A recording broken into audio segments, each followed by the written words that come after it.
Welcome everybody to How Fast Will It Go, and today we're dealing with the 2022 Cupra Tavascan concept car. Now this has 1,147 horsepower, 1,266 pounds-feet of torque, which it gets from swapping in the electric motors and batteries from the Porsche Mission R. So that's where we've gotten all that extra power from, because if you upgrade the standard electric motor and batteries on this car, you only get up to around 670 horsepower thereabouts. So, but yeah, which is obviously not enough for this series. But it now also weighs 3,797 pounds, which is a reduction of 1,203 pounds. And yeah, still has its all-wheel drive system, and it can now do 0 to 60 in 3.017 seconds and 0 to 100 in 5.2 seconds. So, not the quickest in terms of acceleration, but then it won't be because the gearing has had to be changed to extend the top speed.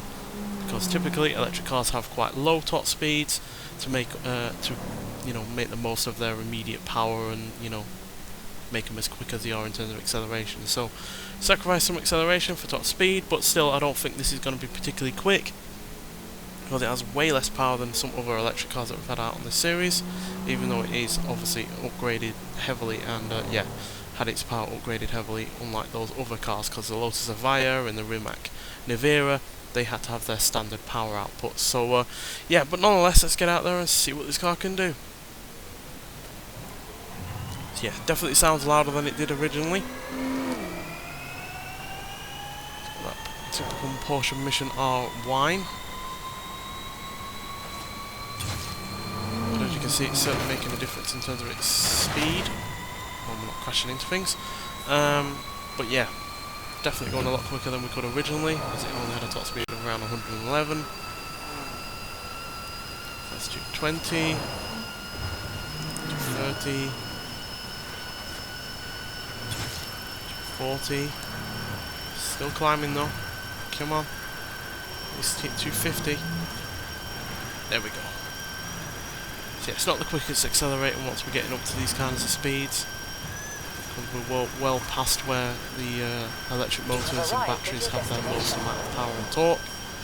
We are still gaining. There's 253, 254, 5.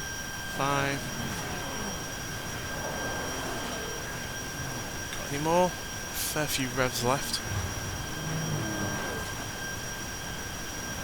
Handling is pretty good considering what extra power and speed it's dealing with. That's 258, 259.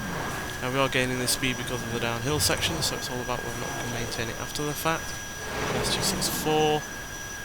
Scrubbing a little bit of that off now. 262.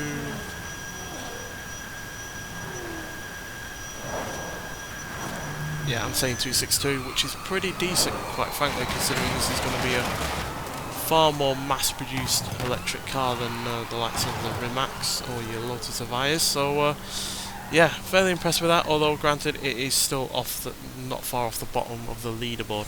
Beats the Ford F-150 SVT Lightning and the Ford Capri from the previous episode, and as well as the Chevrolet Corvette, the original one from 1953, but it's 1 mile an hour behind the Mazda 323 GTR, as well as slower than the Lamborghini Espada, ATS GT and the Ford Supervan 3, and yeah, way off the pace of the other electric cars that we've had out on this series. So speaking of the likes of the Rimac Nevera and the Rimac Concept 2, which both managed 288 miles an hour, which is 26 miles an hour faster than this, which is a massive difference.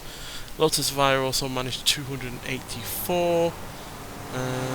Yeah, pretty sure they're the only other electric cars we've had on this series. Yeah. Yeah, I'm surprised I haven't taken out more electric cars, to be honest, but still, yeah, that's not impressive. Obviously 262 in comparison to the overall series that we're taking this part in, but it's still decent enough, and at the end of the day, far quicker than it can do originally. And yeah, it also dealt with the extra speed, acceleration and power perfectly. Had no issues whatsoever in terms of handling. Quite frankly, didn't even think it would feel like it was doing it that kind of speed, because it was that good at handling. So yeah, it's definitely a good car overall, and it's more than capable of dealing with the extra power and speed, but yeah, it's just not, unfortunately, high rate of speed in comparison to other vehicles on this series. But nonetheless, thank you for watching. Highly recommend getting this car if you can, because it's yeah, in your gift box, so you don't have to do anything. You don't even have to go on the festival purse and get any points for it. It's well worth getting because it's actually quite a fun car to drive, especially when upgraded. And yeah, I'll see you in the next one. Bye.